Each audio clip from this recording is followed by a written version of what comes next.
1966, il naît dans un bidonville de Monrovia au Liberia, élevé par sa grand-mère. 1981, pieds nus dans les rues poussiéreuses, il commence à jouer pour un club de quartier. 1988, Arsène Wenger le fait signer à Monaco, transfert 12 000 livres sterling. 1995, Ballon d'Or, FIFA World Player of the Year, seul Africain de l'histoire à avoir remporté les deux. 2018, il prête serment comme le 25e président de la République du Libéria. Même vie, même homme, il s'appelle Georges Weah. Avant d'atteindre l'Europe, il travaillait comme opérateur téléphonique à Monrovia. C'est Claude Leroy, alors sélectionneur du Cameroun, qui le repère au Tonnerre Yaoundé et le recommande à Angers. Monaco, le PSG, champion de France avec cette équipe en 1994, puis l'AC Milan, 58 buts en 147 matchs, champion d'Italie en 96 et en 99, Chelsea, Manchester City, une carrière de 18 ans au sommet du football mondial. Ce qui rend ce parcours unique, c'est le contexte dans lequel il s'est construit. Le Libéria n'a jamais participé à une Coupe du Monde. Georges Weah n'a jamais joué le plus grand tournoi de la planète, non par manque de talent, mais parce que son pays n'avait pas les structures pour l'y emmener. Il a brillé seul pour un pays que le monde ne regardait pas forcément. Et pourtant, en 1995, il est élu meilleur joueur de la planète. C'est peut-être l'une des trajectoires les plus remarquables de l'histoire du sport africain.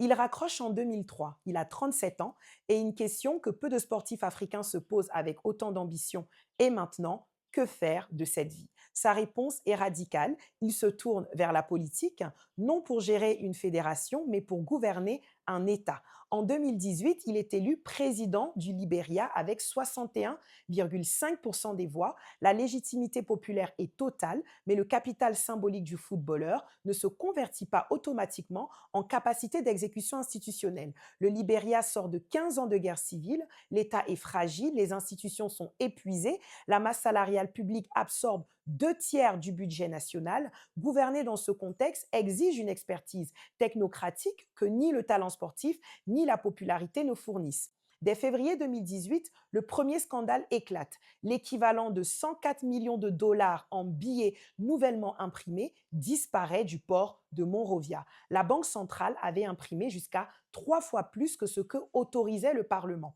En 2019, l'inflation atteint 28%, puis 30% en 2020. Selon l'ONG Nemot, seules 5 des 87 promesses électorales ont été concrétisées en 3 ans. À son actif tout de même, la gratuité de l'université publique, des routes construites, des rénovations de quartiers. En 2023, il perd la présidentielle face à l'homme qu'il avait battu 6 ans plus tôt. Ce bilan, bien sûr, n'efface pas la carrière, mais il pose une question très importante. La notoriété est-elle un capital politique suffisant pour gouverner un État fragile? Ce que le cas de Georges Weah révèle, ce n'est pas l'échec forcément d'un homme, mais c'est la limite d'un modèle, celui qui confond souvent la popularité et la légitimité de gouverner.